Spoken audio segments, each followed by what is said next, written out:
Welcome to another in the series, Sip and Chat, a place where we talk about the goodness of the Lord in the land of the living. It's our pleasure this afternoon to be coming into your homes and to be talking about the goodness of the Lord.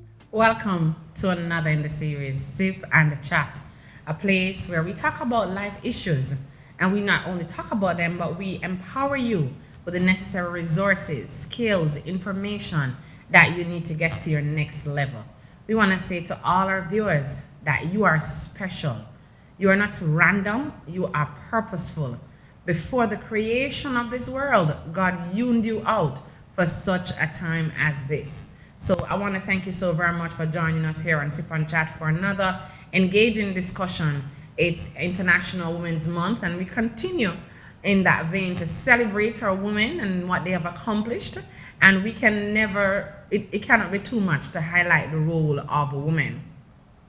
This afternoon, we wanted to widen the discussion a little and to look on the whole matter of what it means to have a name. A name forms part of our legacy. A famous one man says, build a good name, keep your name clean.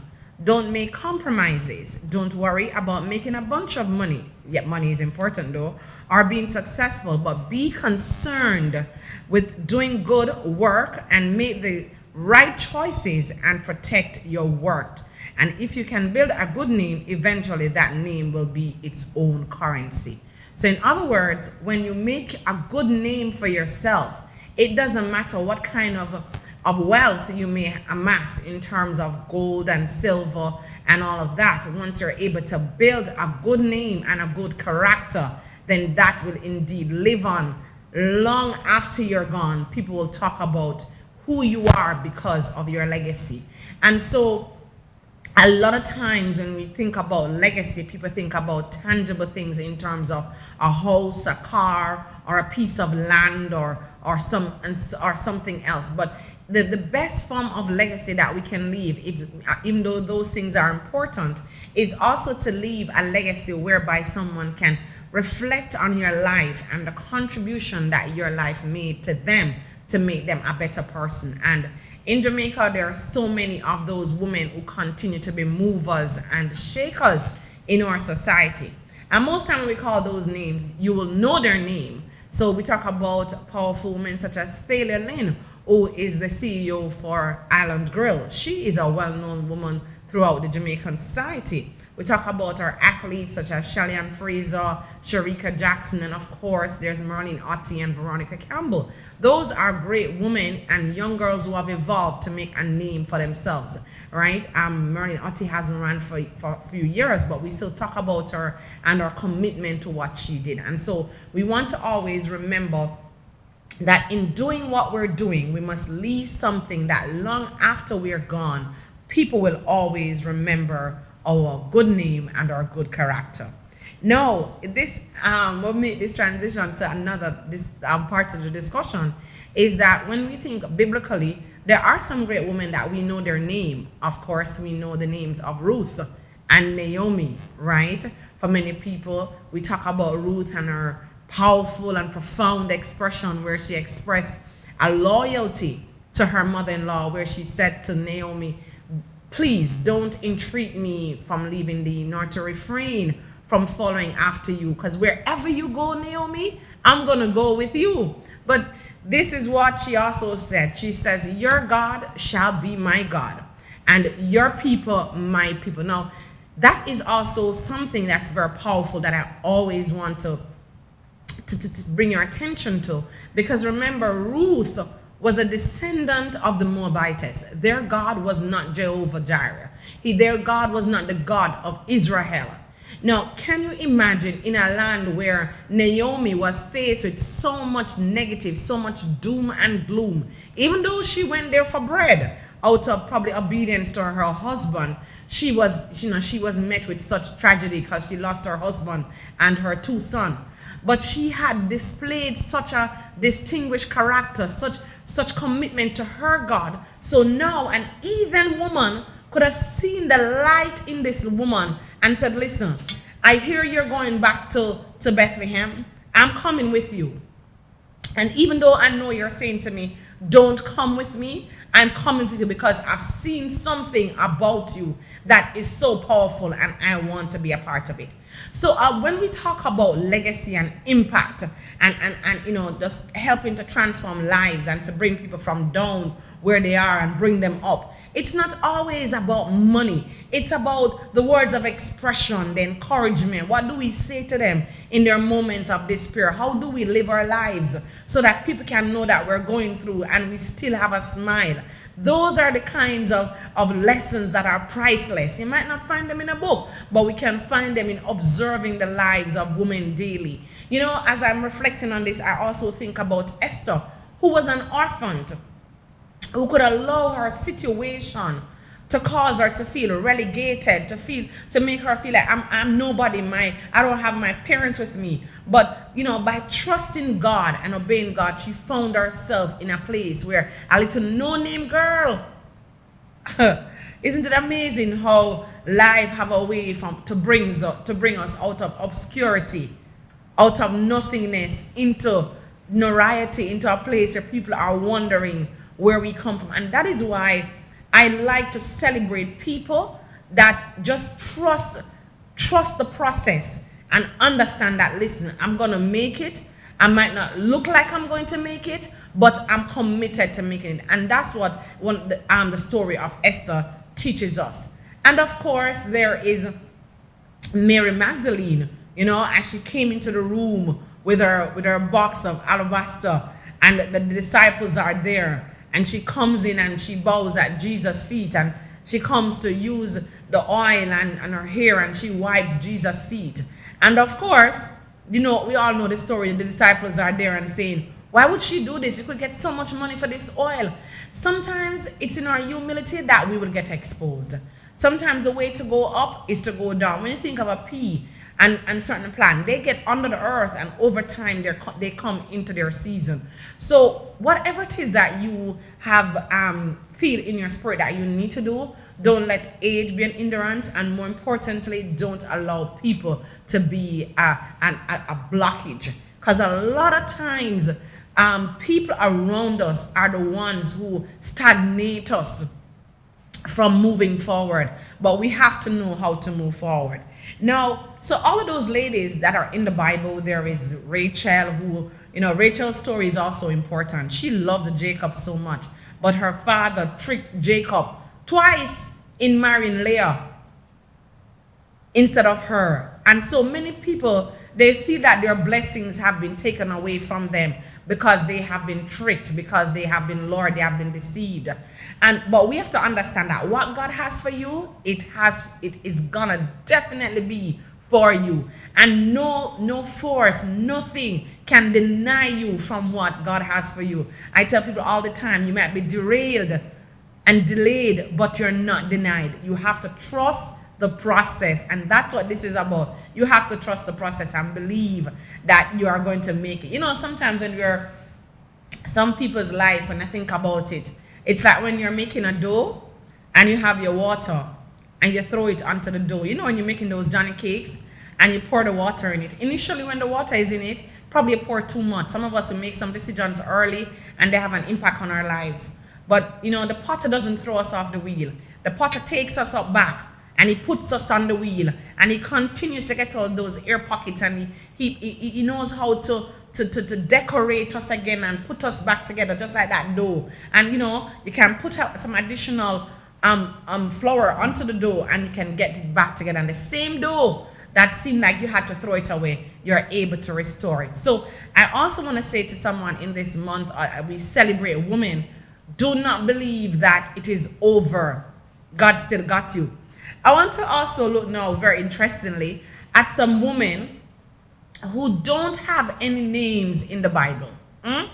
And so because they don't have a name, that doesn't mean that they're insignificant. They still have a powerful legacy. Just like many people who would think that, because I don't have $1 million, I'm not one of those top people, then I can't leave a legacy. We are going to be talking about some of these women who had no name, but their story and what happened to them was so powerful that we are talking about them today in 2023. That's how good God is. And that's how life is as well. Don't let nobody underestimate you because you don't have a name. The best thing to do is to live your life so you have a good name. All right. So the first woman I want to talk about today is the woman with the widow's mite. All right. So what we want to do, we want to really look at the essence of the story and just to see how does that story is in any way parallel to your life and basically to help you to get out of that situation. So everybody was in the temple, the church, and they were giving their offering, so to speak. And this woman, all she had to give was 2 copper coins. And she went and she gave it out of her generosity, out of her heart of kindness. That is what she had. And this story is found in Luke 12. This woman got up and she gave her widow's mite. And today we talk about that. Let me tell you this. One of the things that hold back people is a spirit of intimidation or the attitude of some people to try to intimidate people. Who are you? You need to get to the back of the line. Which community are you from? Who is your mom? Who is your dad? And that is how people feel. Oh, which community did you come from? And so a lot of people feel that they don't belong because of their history, because of their biological connection. Your mom was a person in the community who made the most noise. She was loud. And so all because of that affiliation, you probably feel that you don't belong. But I want to say to all of us listening to here together on the platform today, you belong. Do not allow someone to intimidate you to make you feel you don't have a voice. Sometimes you have to defy the odds to make it to the next round. You have to be able to stand up and stand out. Sometimes nobody is going to make a room for you. You have to dig your own foundation and construct your own building and make your own door. That's what you have to do at times. Sometimes we sit down waiting and said, I wonder who is going to knock on my door and who is going to make this opportunity for me. No, sometimes you have to create opportunities for yourselves. And we have many stories of women who have just gotten up one day and said, listen, enough is enough. I refuse to be denied. I refuse to be refused. I'm going to take what's mine, the little that I have, and I'm going to make much of it because I'm a survivor. Survivors, they never quit. They stay to the end. We've got to have some kind of utterances. We call them power thoughts that we say to ourselves. I'm unstoppable. Yeah, that's what Sierra says. I'm unstoppable. I'm a Porsche. Just going fast without no brakes. We have to just say to ourselves sometimes, I'm going to get what's mine. Nobody is sometimes going to give you anything, but you're going to get what's mine. So if you have just 2 mites, just don't be intimidated. If you have your little song, just do what you have to do. You never know when you get your breakthrough. All right? And the next woman, I want to talk about 4 ladies today. So these women have no name, but we know their stories. And that's what I talk about, the legacy. So you don't have to have a big name to have a legacy. So the first lesson I want to leave you with this morning is don't be intimidated. Sometimes we want to apply for a job and we say to ourselves, oh, I don't have all the qualifications. I'm sure that even in this, if in this island of Jamaica, if many persons are supposed to be honest, the plethora, the listing, the long listing of criteria that they put on that job, JD, half of the persons who eventually fill the roles, they don't have them. The JD in itself was an intimidation. So sometimes you've got to get up, apply, and tell yourself, listen, I'm the best person for the job. And when you get to the interview, they may say, we look at your CV and we look, the job that we want, and you don't have all of the qualification. All you need to do, madam, is give me a chance. That's what you need to say sometimes. Just give me a chance. And you have now opened a door for yourself. The next woman that we want to look at is the woman who was healed by touching the hem of Jesus' garment. Let me tell you something. I will talk about making a door for yourself. Think about it. The crowd around this woman was so thick. I can imagine everybody feeling that they had a right to see Jesus. They were the who is who in society. When you go to some big functions, you have the VIP, the VVIP, and then you have the VIP, and then you have another box, and sometimes you're in the nosebleed section because you don't qualify to go up front. I can imagine this woman having this issue of blood for so long. She had suffered many things from many physicians. 12 years she had this issue. And I can imagine how she felt, like enough is enough. But she didn't stop there and say, you know what? This thing has been with me for 12 years. It's going to bring me to my grave. She pulled up her muscles, man, and she said, what? Jesus, what? Jesus is in town? Huh? The healer? The balm in Gilead? The bridge of the troubled waters? The one who healed Jairus' daughter? No, you're telling me he's in town? Well, let's see what's going to happen today. I hear the crowd is thick. She had to strategize. And that's what we have to do as women sometimes. We have to strategize and say, listen, I might not be able to do it this way, all in keeping with decency and order. I might not be able to do it this way, but I'm not going to give up on my dream. I'm going to try an alternate route. This woman had a purpose in her heart, her spirit, and her mind that she was going to touch Jesus. Now, this is what is important. She knew that by how thick the crowd was, she might not be able to have a face-to-face with Jesus, but she might not be able to even touch his hands. So she decided on the strategy that, listen, the intention was, all I need is just a touch. Some of us, all we need is one opportunity. I don't know if you have ever watched reality shows like The Voice and so on, and you hear those people, the fantasias of this world, all they needed was an opportunity to get on the show. And once they got that opportunity, the rest is history. So don't wait for people to always come and lay the platter before you, set the plate, the knife, the fork. Get up and do something. We have a wide myriad of examples that we can pull from of persons who have got up and made something for themselves, because sometimes nobody will do it for us. We've got to make space for ourselves. And that's what this lady did. She got up, she started, and she went towards Jesus. She knew the crowd was thick. She was in the outer area, but she made her way. And the Bible says that immediately when she touched Jesus, she did something in order for something to happen. When she touched Jesus, the Lord said, somebody touch me. And we know the amazement on the disciples' face. Come on, Jesus, be serious now.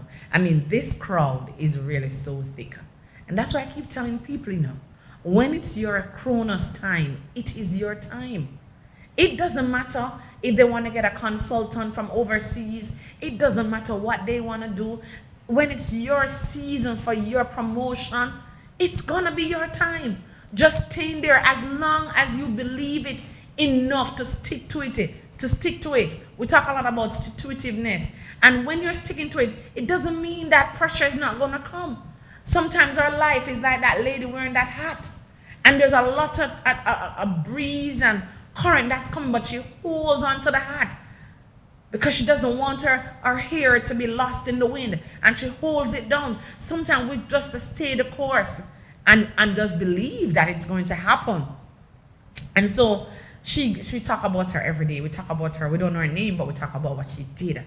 Again, leaving a legacy of saying, listen, 12 years is enough. Tried all of that, and that doesn't work. I'm going to try something new.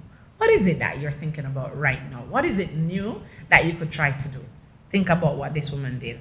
Now, the other story that I want to talk about is the woman in Luke 7, verse 11 to 17. That's the woman at Nain. We know the name of the place, but we don't even know the name of the woman. And the Bible tells us that this woman had died. And she could have given up on her son that was dead. But no, she brought her son. And Jesus took compassion on her, and her son was healed. Sometimes we have some dead situations in our lives, but believing in God, those situations that are dead, they have a way to come alive. Don't give up on yourself. God is not through with you as yet. I know what everybody is saying. You're over the hill. I don't even know who created that hill, But let me tell you, this is a new season. It's a new age. and you can still achieve a lot that you want to achieve. Get up off that couch as we're here sipping today. Begin to go online, look at opportunities. There's a lot of stay-at-home jobs that you can do. What can your hands do? Find something and do it. And don't believe that, oh, because that didn't happen, or because early in my life I gave up on that it can never happen. It can still happen.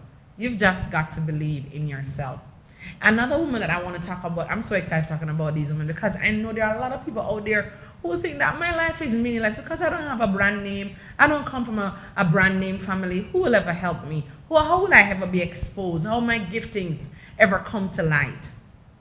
And the truth is that sometimes, we say that, we get basket to carry water. But I'm always mindful of a story about a lady who did in fact get a basket, and her basket had she was supposed to drop some weeds, some seeds rather, along the pathway, and she had her basket had some holes in it, and the seeds, while she was going to the destination to leave the seeds, because her basket had some cracks, some of the seeds would drop along the path to the big park that she was supposed to take. And there were different persons who were doing different entrance to the park, but her basket had a crack. And you know what happened? Every day she would carry her seeds, and sometimes it was hard carrying the seeds, and she would just feel overwhelmed at times, but she did what she was supposed to do. Eventually, the time for carrying seeds was finished. But then came the rain. And the little story goes that when the rain came, all the seeds that had fallen along her path, they germinated. And so over time, her pathway was the most beautiful pathway out of a defect. Because the reason why those seeds fell was because she had a broken basket, a broken jar that she carried her seeds in. Sometimes life will give us some very challenging situations, but it's for us to see, how can I make good out of this? Sometimes our perspective, how we look at life, is going to be very, very critical to our success. So we can choose an attitude that says, I choose to perceive the glass half full as opposed to half empty. That's a perspective that we can take. If you didn't die last year or the year before and you're still here, you still have an opportunity to make good on yourself. So don't give up on life, because life is for living and God is still real. I want to also talk about this woman. And the woman in John, she's one of my I talk about her all the time as well. The woman at the well. You see, when we think about a well is usually a place that we go for water. Very important. People would go to the well for physical water. But this woman, she went to the well for physical water, but on going to the well, she encountered the living water. Now watch this. When she gets to the well, she goes to the well at a time of day when nobody else would really go to the well, because she was a prostitute. Sometimes because of our character and because of what we do, we don't see ourselves as being suitable enough to socialize with the regular part of society, because our situation or what we do has ostracized us. I'm talking to a woman out there today, right? And because our situation has left us paralyzed, or our situation has left us feeling unwelcomed or alienated, we don't even make a move to reintegrate in society, or say, since I'm still here, what can I do? Now, this woman gets to the well at a time of day, as I said earlier, when nobody really goes to the well. Now, while she's at the physical well, Jesus was supposed to go to lunch. He said to his disciples, listen, I have need to go into Samaria. Now, remember, if nobody knows many scriptures, one of the scriptures that we always remember is that the Jew, they had no dealing with the Samaritans. So why was Jesus absconding lunch to go to Samaria? And if they ever knew what Jesus was going to do. But that's what I say to people all the time. When we say to be like Jesus, Jesus is always going to where the need is. He's always going to the people who feel like I don't belong. He has a way of of making nobodies feel as if they're somebodies. He has a way of taking the rejects and making them somebody. And he does it so well.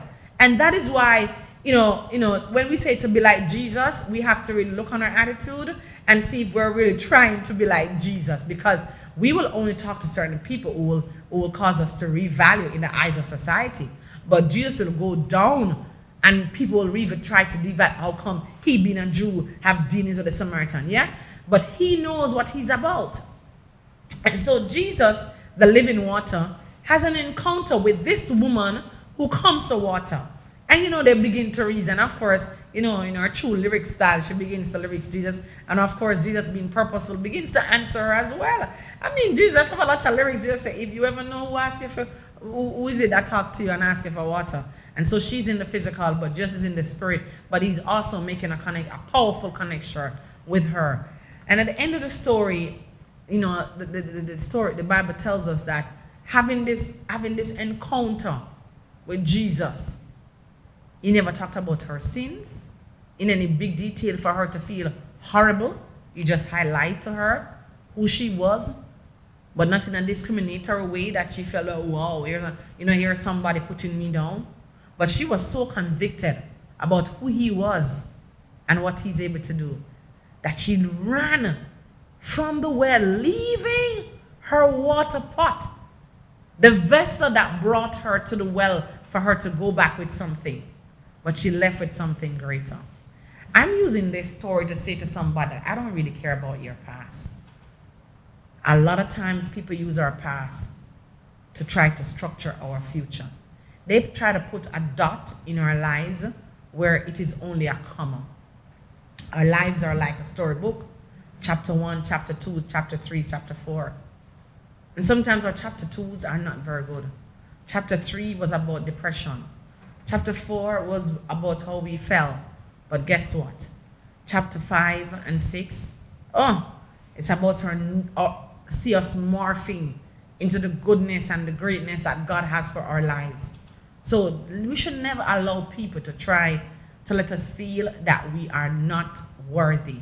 We are all worthy of his grace. We are who we are because of the grace of God. So today, as we're here on Sip and Chat, I just felt that it was important that why we try to leave something for the next generation. Many women will not have the silver, they will not have the gold, they will not have the White House with the picket fence, they might not have those things. But they will have their legacy and they will have their story. So in closing, I use Proverbs 21 verse 1 says, a good name is more to be desired than great wealth, and more to be respected is better than silver and gold. That's by Calvin Dillard, one of the great quotes that I like to remember. So in pursuing many things that you desire in life, make sure that as you acquire, you are building a good name for yourself, because a good name is better than silver and gold. I want to say this before I leave. One of my good friends in Atlanta celebrated his birthday this week. And as we talk about legacy and friendship, that's so very important. I know he had a great time. And a good friend is better than pocket money. And so I just ask for God continuous blessings on his life. So until next time, let us continue to sip and chat.